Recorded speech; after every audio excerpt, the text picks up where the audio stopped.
So, important public service announcement. Usually you don't hear my cats, Dylan and Moomin, they're black and white brothers, thank you for asking, on the podcast. This time, however, they're being very vocal on the other side of the door. Is it because I forgot to feed them before we pressed record? That's possible, but I prefer to think that it's because this episode of Why Dance Matters, the Royal Academy of Dance podcast, has a rather electric guest. The DJ, community activist, and Vogue Ball impresario, Jay Jay Revlon. Jay Jay is a key figure in London's ballroom scene. We're not talking ballroom as in waltz, jive, and rumba, but the ballroom culture that originated decades ago in Harlem in New York, where queer people of colour found a space to come together and be resplendent. Ballroom has been celebrated in the TV drama series Pose, and it's now international. Jay Jay has moved the form forward, often with his mum on the door of his events. As father of the House of Revlon, Jay Jay looks after the people who work and perform with him. It's fabulous, but also holistic. There couldn't be a better guide to ballroom culture than Jay Jay. He's truly the cat's pyjamas. Jay Jay Revlon, welcome to Why Dance Matters. It's very lovely to have you here. I wondered if we could start off with a definition, because we're talking about ballroom, but not in the sense of Strictly Come Dancing or Dancing with the Stars. What are we talking about? I wondered if we could start off with a definition, because we're talking about ballroom, but not in the sense of Strictly Come Dancing or Dancing with the Stars. What are we talking about? Well, what we want to talk about is ballroom culture, which is a culture that was created by Latinx and Black people, Black trans women specifically, to create a space that was basically a safer space for LGBT people, mainly trans women. It really comes out of drag culture and then became a whole culture that includes dance, fashion, creativity. It's a place of solitude and healthcare and sex education. It's like a place of also just general education. It's a place of home. The culture is like bigger than just what everyone always thinks it is, which is one, Strictly Come Dancing, but two, it's ballroom is like one word that describes Vogue femme, but it doesn't. When we're talking about ballroom, we're talking about our whole culture. And then when we talk about Vogue balls, those are the competitions where you will see the culture come alive. And then you have the categories that go within a Vogue ball, which is a part of the ballroom culture. So it's not just the events themselves, the balls, it's everything that surrounds that. Yeah, because when we talk about the culture and how it started, it was because trans women who were getting attacked in the streets and stuff like this. And then when it came to balls, that was just a safe haven for Black and Latino people to come together to compete against one another to create a space. But when we're talking about butch queens, gay men like myself, we have only been a part of this scene for like the last 50 years. So we're quite new. We wanted it in. There's a song that goes, butch queen voguing like a femme queen. That is a gay man voguing like a trans woman. We always have to give homage to that. The culture is bigger than just what you see on TV shows. Actually, Pose kind of has it as the nail on the head, but it was also written by trans women of color. But what you see on TV, all the clips you see on YouTube and Instagram and everybody's TikToks, you know, that is not just the culture. The culture is way bigger than that. Yeah. And people might be thinking of something like the series Pose, which you mentioned. They might think about voguing and Madonna, but they are all things from or set in the 80s. Well, modern ballroom, the modern culture, is it still a magnet for queer people of colour, for people who might otherwise feel marginalised? Well, firstly, we can't really put Madonna in that category because, yes, she made Vogue, but also if we look at documentaries like Strike a Pose, it will give you the big old education of how Madonna took a lot from the LGBT community and then she Right. gave nothing back and ended up getting sued, and obviously nothing happened. There's a big thing about that because when we're going to talk about every country has their own needs, and that's how I always see it when it comes to ballroom. Sometimes queerness is not off the dome and it's like, that is who I am. Most times queerness comes from being in a space where you feel like you're with your own. So I think it is a big attitude for queer people to exist in the ballroom scene. But when we're talking about ballroom, queerness is not just one thing, but we always have to talk about the whole spectrum. We're having much more categories that are like non-binary focused and gender non-conforming focused, gender non-conforming, trans masculine, gender non-conforming, trans feminine, either or, and the middle ground. So it's definitely like still like modern day, it's still its place to say it's the same, except for we're not gonna go the extremists of people living on the street, which is not saying that everyone has housing, but it's just saying that we're just in a different era, but it still sticks to the history, just in the now.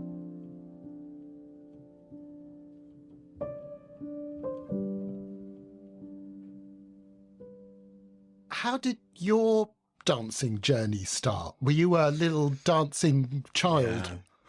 Yeah. Yeah, I would. I used to dance. Glad to hear it. I danced my whole life. I don't Right. know anything else. Actually, I know a little bit IT, a little bit media stuff, a little editing. But the thing that has been me from the jump is dance. I copied dances from music videos. Sean Paul, Like Glue, was my favorite. I've always been around, not family of dancers, but we all love music. And so it's like Christmas time and all this stuff. I just carried on dancing. Really, when it sunk in that dance could be something, is that in primary school, it was like a showcase. A dance teacher she was doing every school in Suffolk. She was really getting her life. And she created choreography to Justin Timberlake, love to you. It was with Pharrell, I think. Why I love you. Dun-dun-dun. That was the song. And then from then, it just carried on. Like I danced after this, that was primary school. Then when I started in secondary school, I used to do taekwondo. So I quit taekwondo and did after school dance, went to a dance group. It's called The Movement Factory. It's run by a woman called Leanne Perro, who runs The Movement Factory. She's a big person and a significant person in my life in terms of my dance career. Also for Southwark as a whole, because she was the woman who put all dance teachers in schools in Southwark, did all these after school classes in Corsica and Elephant Castle. And it was like that part was a big part of my career because a big part of me learning dance because I was learning from people who were like huge, like who were on West End, who were in big dance companies, who always performed here, there, and everywhere, had opportunities to dance for Nike, Manchester. So she was like a big significant part, but that was just like always kind of thing that I always did like my whole life. And then obviously Bogan came along. Well, being gay came first. Then Bogan came second. Or kind of was always in the remit of my life. And yeah, and then I went to uni. You were at the London Contemporary Dance School, Yeah. which is super prestigious, but it Very. didn't feel like a good fit for you. Not at all. You know what? This is funny because January, I'm actually doing enrichment week at that school. So I'm actually going back to teach, which is crazy. Oh. I will go back and enrich those kids because I know what it is to be like to sit there and feel like you don't know where you're alive. And especially there's a lot of like LGBT people within dance. As you know, my dance school is like bi, and then it became gay, and then it was like really prominent in my life. So there's a lot of things around that I feel like in my heart, I'm doing this at my goodness of my heart. However, when I went to the school, I'm not ballet trained at all. I started ballet when I was 16. I didn't know nothing about it. But what I did know is Freddie, who's the director of Dance Umbrella. He did a project with me back in the day, told me that I should try out for this school. I went to view it, paid my deposit, literally because I didn't audition for any other school but the place. Right. And, you know, my stuff went from 300 to top 10. And there are 3 Black people out of my whole, out of the 10 that was chosen. So I was very proud about getting to the school, number 1. But then Of when I got course. there, I just felt like I only wanted to do the uni part of dance because I wanted to teach dance how I thought it should be taught and not how it was taught to me in school. That's the only reason that I want to go back to my school and do that. For me, I had the worst experience, but some of the best guidance in that school. I felt like I stuck out like a sore thumb. Most of us did, and mainly the people of color. No one really took anything really that seriously when it came to like my body and my aches and my pains. And I just felt like I was just like hitting my head into a wall until my amazing ballet teacher, she was a ballet dancer who basically just got flown from here to there and got principal at Royal Ballet. She was like small old lady, Reebok trainers. She used to tape them, but her pirouette was everything because just the head whip alone to tell us how many pirouettes we were going to do was just everything. You could just see that she had a career, but she's the one that told me I didn't need this. If it wasn't for her, I honestly don't know. I think I will be with other students from my era who don't dance. Most people, my school was 80 plus people. It went down to like 50, 40 because that place is not easy. Well, it wasn't easy when I went there. But most of those people don't dance anymore. Most of them don't. But if it was not for the safe haven, the truth of Trish, I literally wouldn't be. I honestly give it all to her. Like, Wow. I give everything to her and all the other people who've helped me in my career. But especially in a uni context, when I tell you I wanted to give up on everything, I'm telling you the truth. Like, I want to give up on everything. I started working at Apple. I said, you know what? This is great pay. Let's just give up and dance. You know? Gosh, Because it just wasn't a place where it was giving me what I needed. Everyone had this idea of like, I want to be a dancer, but they all did cat scheme. They all did ballet from when they were younger. We wouldn't be here if we're trying to be dancers. We are dancers who are trying to elevate our education in dance. There's a difference. So Yeah. I just felt like I just did not fit. Anyway, one thing led to another. I just didn't return. To be honest, to tell you the truth, I went to Ibiza. I went to Ibiza, and when the school year started, it was getting very much, where's Jason? Where's Jason? You just didn't come back. I would have never done that if it wasn't for Trish. And I would not have like delved my life into Ballroom so hard if it wasn't for her and me seeing such injustice in the school at the time. Yeah. Things have changed and they have let me know. Hence why I'm going back. I'm going there just to like give something different. And I'm going to bring my A game and I'm going to give them a completely different perspective on dance.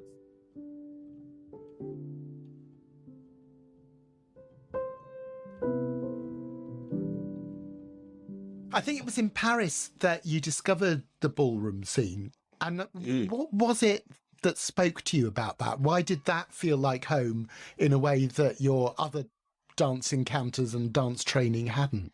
Well, so firstly, I picked it up on, it was around the space where Bieber was coming up and MySpace was dying. And Facebook was like on the cusp. And then YouTube all of a sudden came out of nowhere.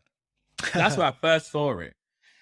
Then I was going to the club, definitely not at the right age.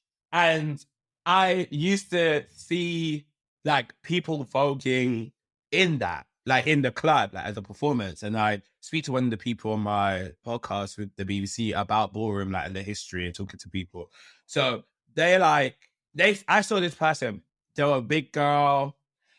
There was something about the hands and them that just took me. And it was like, I remember this from the YouTube and the videos I used to look at in ICT in secondary school. When stuff happened in London, I was either too young to go, or when I was old enough to go, it wasn't fitting for me. It didn't make sense. Until I met Vinny, legendary Vinny Revlon, my house father, who lives in Paris, but he's the father of Europe. We battled at some event that was like, definitely not ballroom. We battled, and from that day, he was like, do you want to be I want you to be a Revlon, this time the other, I see Revlon in you, this time the other, and I met all these other little Parisian people. But when I got on that plane to Paris, had the worst steak tartare of my life. I went to this ball, right? Except for like the gay club I went to, I had never seen so many Black people in one space in my life, other than BLM. In Paris, it was like, this is literally only black. Like, it was so black. It was the craziest thing. And the thing is, I knew everybody's house chant. And I screamed the whole night. And then I came out as a Revlon that same night. And I just came back and was like, everything people have been doing in London, this is all wrong in my head. That's what I said. Out loud, I said it. What I saw in Paris mimics the same as the US. So I feel like I want to do a function that mimics what the US does by what I've seen on video, instead of being like, all of you are wrong. So I just persisted on doing that. It was the blackness. It was the competition. The video footage could never give you the experience of being in that space. I think I don't watch a lot of Vogue and Ballroom balls literally for that. Because if I'm not there and I didn't experience it live, I don't know if I can get the same out of the video. I can get out, oh, wow. But the energy and the goosebumps you feel when someone is maybe doing the craziest stuff, you know, I don't know, hitch kick, in the floor, flick up, oh, maybe dip, or maybe not, full split, box split, bounce, come up, releves and double pirouettes with fortes and then in a dip. There is something about all of that that you see in person that you're like, this is unhuman. It was that unhumanness that I really needed. And that's what made my mindset go, you need to do this. Like, you need to make balls in the UK. Like, you have to. And it's very sort of, it's very intimate in the sense everyone is close to the walk, to the floor. When you take the floor, you are surrounded by people, which must be exciting and intimidating in equal parts. It's called spatial awareness, and we should all have it. You know, if we should all have it. In dance, we always go from the corner. And, you know, when you go in them threes, you know, there's always a girl that's always like a little bit extra or too slow, you know? But the thing is with a ballroom, there is no remit for that. If you are in that floor, be prepared to be kicked. There's like, you know how you go into a space sometimes and you don't want to be filmed, but on the door it says, this event is filmed. You give permission. You know those strong, like, word. That is a ball. Like, if you choose to go on the floor, you know you want to run up for your girlfriend and then she punches you in your nose, that's on you, you know? Or you decide to get up in someone's face. You know, I'm not, like, in ballroom is a very big thing, or in balls is a very big thing of not to touch. And I know everyone sees videos of people getting thrown and this and the other. There's a lot of dark things also happening now, which is awful. But in terms of, like, the side of, like, in that space, like, yes, that is tight as hell. Like if you look at the content that comes from the US from back in the day, it was way tighter. This is actually acres of land compared to some places. But it's because we had to make do with what we had. You had to make do with the space you've been given. If it's somebody's basement, it's somebody's basement. If it's like the balls I used to do back in the day, how we kind of like, the scene kind of built was under the chicken shop, Hub 16. Shout out to Samantha Nelson. She's amazing.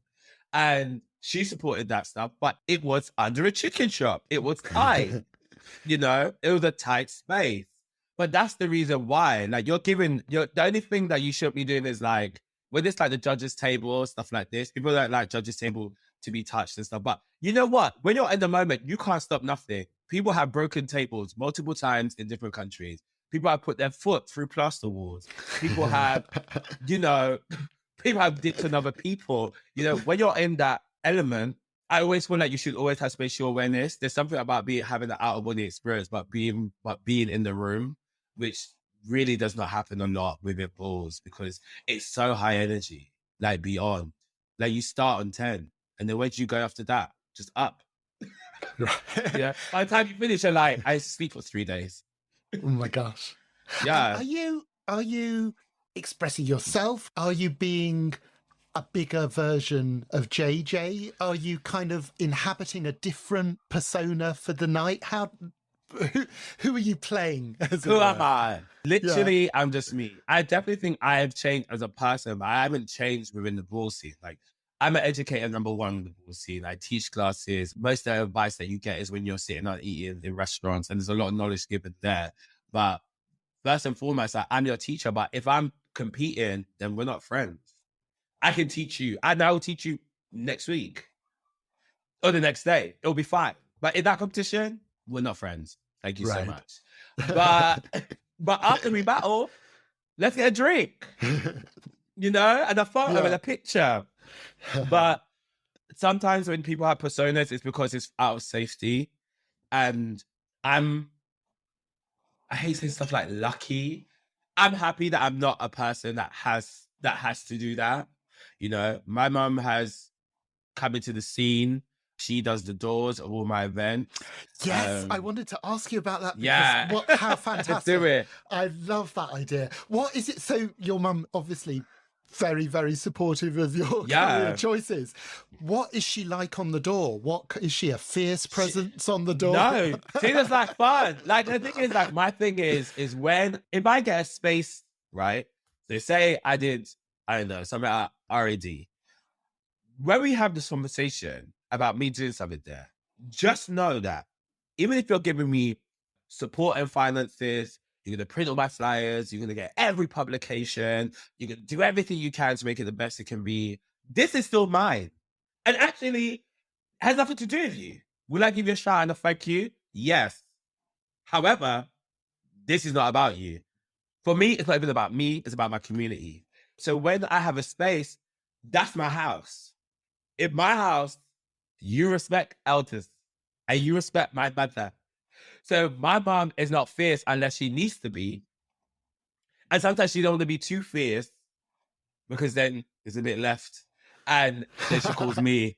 And I'm like, and I boost her, Like I boost her always. I'm always like, no, you are well within your right. Say what you need to say. If you need to cuss somebody out, cuss them out. Because at the end of the day, this is our house.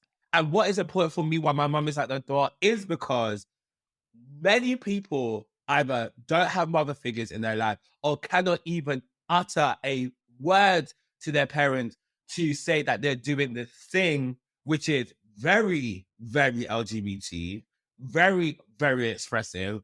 And sometimes you just want to be a sexy kitty. And sometimes you can't send those photos to your mum to say, look how sexy I am as a kitty. So it's very important that my mom, especially a Black woman, single parent, raised by my grandparents, my auntie, and my mother, that they see this woman at the front and go, it can be done.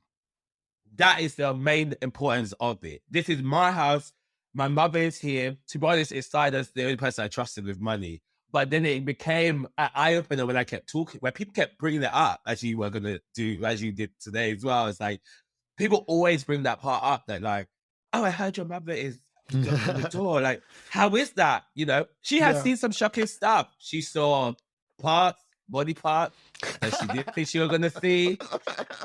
She asked me about it. I said, well, and it's moved into her being like, people are like, where's your mom? It just doesn't make sense her not being there. Right. Do you know what I mean? Like she's my glue number one. She can count money and that's great. But the main factor is that it's the people that come. It's about them. They see this woman and go, oh my God, I cannot believe this is your mom. Oh my God, I can't believe you're here. Oh my God. There is a lot of oh my God. And I feel like these things should be very normal, Yeah. And, it's not for many people, but if they can have my mum adopted for a 6-hour ball or 8-hour ball or even a 12-hour situation. Yes, an honorary over mum. how many days, I just want them to know that there are mums out there, especially Black mums, that support their kids, hands down.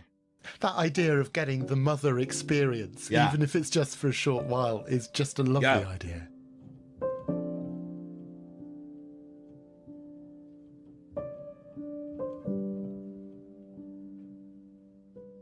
So we're talking about family, and you've mentioned a couple of times houses in ballroom culture, which is, it's a family, it's also a performing company, I suppose, in a way. How would you define a house? Well, firstly, it's family. That's me for number one. Yes, do some people's houses work as a company? Facts. I know if I booked gigs for my kids, Christmas campaigns, giving them jobs for youth places or brands, or been their advisory on what they should ask for, because I'm a huge believer on self-worth and asking for what you should get. That's how you can probably see a high side of company, but it's not. Like, first and foremost, we're a family. That's it. The house name it comes before me. You know what I mean? I'm born in 92. I'm only 30.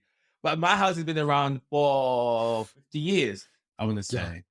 At least Okay. 50 years. And You you're know? now the So, father, aren't you, of of the the UK, House yeah. of the UK House of Revlon Yes. at only 30 to be to be a I father know. to so But I many. was a father at like 27. It was given to me. I didn't ask for it. That's another thing. Wow. And You what does know? it mean to you to have that responsibility and to have that role? How we see ballroom families, let's get that little education out of the way, it's same as sociology. Cereal box family, mom, dad, kids, right? Difference is this is chosen. Your family's chosen. I'm a house barber. My fathership does not stop. Someone wants to fly to this ball but don't have the funds, I'll pay for it. Oh, I have this issue at my job. I call my ex because he works in HR. Oh, I'm having this housing issue. I call my mum because she works in housing for 20 years. Oh, I have this partner problem. We'll talk it out. Oh, I'm having stress. Let's talk it out. Let's talk as a whole group. Let's have a meeting. Let's do this. Like, I grew up without a dad. So I'm doing like what my mom and my granddad will do for me, and my grandparents and my aunts. That's what I would do. My role is not just this or that. I am the whole team. Like, and you know, it's hard because I also go through some stuff, right? And there's moments where I'm like, I'm not giving enough. I'm not doing enough. And I definitely have those conversations later with myself. Or I can also have those with my kids. Because in the ballroom, age does not matter, except for when it comes to kids, because I refuse to teach children Bogan, especially if it's going to be like the words I told you in the beginning that I can't say now. And it's very, but I also feel like it's very important for kids to see balls and stuff like this. There's rules around it, but it's possible. But it's very important that, like, yeah, in ballroom, there's no age. And like, I've had people in my house who are 40, 36, 38, older, younger, it don't matter. I can still be a guidance. I feel like I've lived a life and I'm quite mature. And I do have a very good outlook. I usually like can see it from both sides because I can also see my own wrongs. And I think that's a big part of being a father, is that you can see when you could make improvements or when you made a mistake. Or I've argued with my kids. My kids have argued together. I'm a parent. As your parent, anyone's parent, chosen or otherwise. This could be a carer. This could be like fostering. This could be adoption. This could be grandparents. This could be someone taking place of somebody else, step parents, anything like this. Uncles, guncles, aunties, everything. Godparents, Yeah. like all these important roles is like, that's the family. Like, that's how it's done. And yeah, me being the father, it's just like, I'm just there as a guidance in life. It's just, that's how it is, you know? And I have kids, not only just the Revlons, but outside of that, I have people who see me as a father figure in Germany. People who see me as a father figure in parts of Spain. I'm tired. Children But I love everywhere. it. I do. I do. I feel like roles in ballroom, people try to solidify them as like just one section or another, or I just do this. And I just feel like that is not the case. My thing is that if I'm a father in my house, I can be father to people in the scene. And as much as I am drained and tired of travel and balls and going there all the time, there's joy in seeing those spaces and them seeing you and say, oh my God, I'm so happy you're here, and ask your advice on stuff. I just get so much out of it, like so much internally that, you know, I don't really have much time. I don't really have I do have space to talk about it, but it's just something like now I can really express that I'm tired as hell at times. And the thing that makes me go. I don't want to go, but I know I gotta go. And I know I'm going to be great at the end of it is going to balls. Mm-hmm. And being that father figure.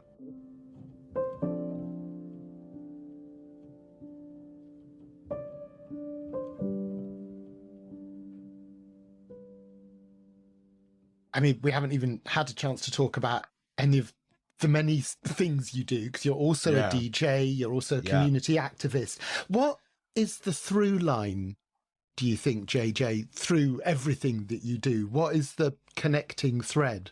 Dance, definitely my through line is community. Like, I learned dance for 50p. I always feel like dance should be accessible. I don't really charge too much for a function. Like if my function is going to be local, it's going to be local prices. If I'm going to have to pull people into the US, it's going to be like a international kind of price for a ticket. But no one gets thrown away. And I'm also always that low income. I always feel like stuff like this should always be accessible throughout. My through line is community. A lot of people say they're activists. I don't see myself as an activist. I see myself as active. Actively being a person that you can see. Actively making sure that what I do always benefits my community. Everything I do is for my community. The whole teaching dance for my community. I used to teach voguing classes, and it used to be £5 or bring a friend and pay £2.50 each. No one does that. Everyone pays these crazy, silly prices, sometimes for nothing. And it really irritates me. I always, when I have a DJ set, I always make sure my list is bigger than my friendship group. I always want to make it accessible to people who might feel like they can't be in that space. I have opportunities to DJ in places like Soho House. So I'm like, hello, Soho House. I know you said I had 10 guest lists, but I'm going to bring 100. Here is the list. This is approved. Well, approve it, because I don't want people who really want to see me play feel like they can't get into a space. Like, it's not okay. And it's the same with like DJing. I really want to do more DJ wise. You know, I was at a point where I was teaching and it felt great to teach other like queer LGBT people or everything in that whole acronym to be able to play. And some of my DJ daughters are also out there as well, you know? Yeah, I think it's for me, that's the through line, community, always giving access to people, always making sure people feel welcome, making sure people feel that they're seen, making sure people feel they are in the space with you, not me. And I also don't glorify myself. I'm not a person who's like, I'm the teacher, you're the student. We're all on the same level. We're all learning. Yes, I'm teaching you something. And there's a difference between knowing when to listen and not listening at all. And I think the mutual respect that's what it's about. And I'm not a person who's like, think like me. I'm saying, think like a person. Like, what do you think? Have an opinion.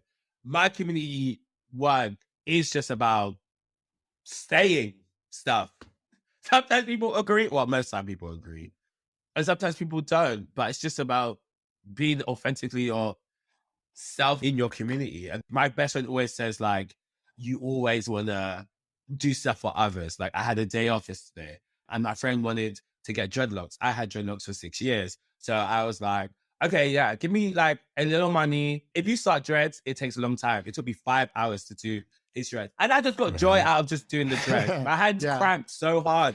But that's my thing is about community. Like, my hands cramped so hard. Like, 5 hours strong. But like, it's that community person in me. Like, if someone hasn't got food, you know, if I have a friend of mine goes, like, I want to go to dinner, I'd say come to dinner. When I invite people to dinner, I'm usually going to pay for it.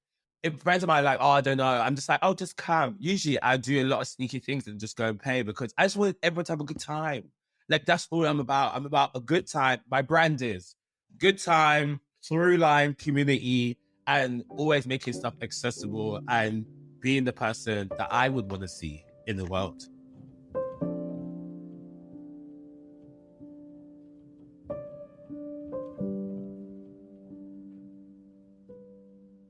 JJ, I would very happily just spend the day asking you cheeky questions. There is one big question, to bring it back to dance, really. Why does dance matter to you?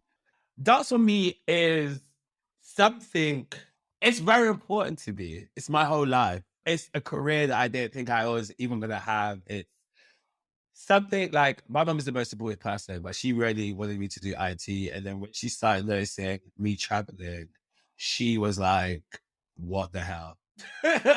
She was like, you don't want you to do IT, but here you are, a dancer, teaching everywhere and traveling everywhere. It's gotten to a place in my life that I didn't think I would be able to get to.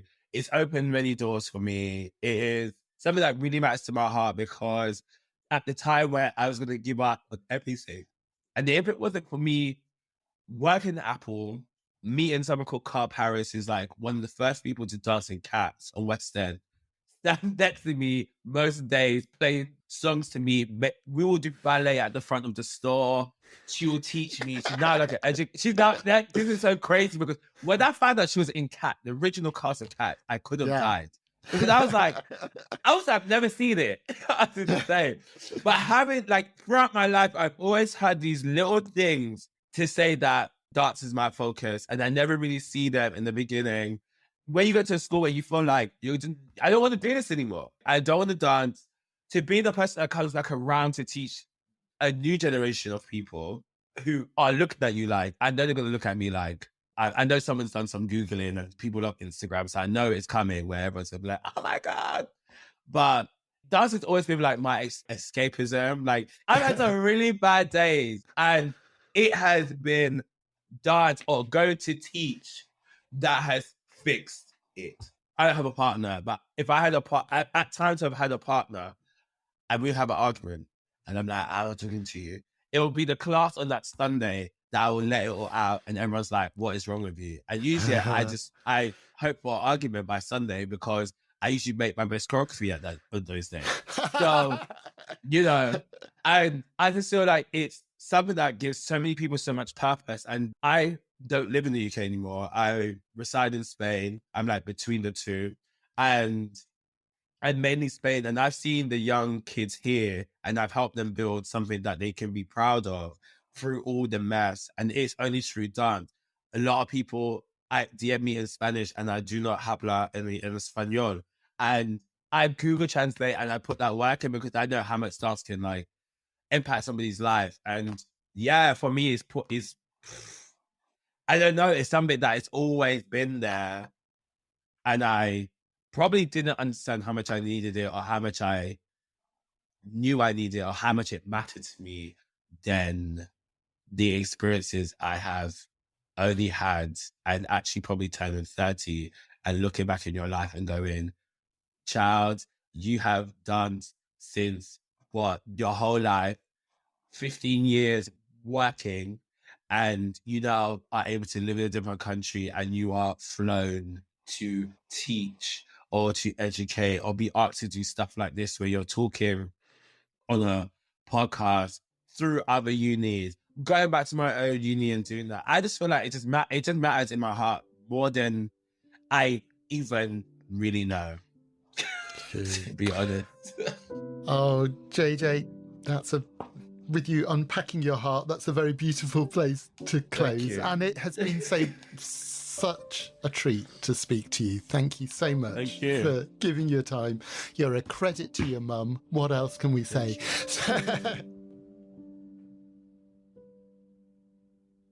On a grey London day, JJ's fizzing, positive, unquenchable energy was a tonic, and no guest on the podcast has ever made such heroic efforts not to swear. Thank you, JJ. I hope you enjoyed holding on to JJ's coattails as much as I did. Do let us know. I'm at Mr. David Jays on Twitter, and the RAD is at RAD headquarters, and there are links to JJ's website and socials in our show notes. Our guest today was Jay Jay Revlon. Why Dance Matters is made by the RAD team of Celia Moran, Melanie Murphy and Charlie Strachan, and our artwork is by Bex Glendinning. Dylan and Moomin provided background vocals, which is fine, because Sarah Miles, our producer, is a friend to all cats.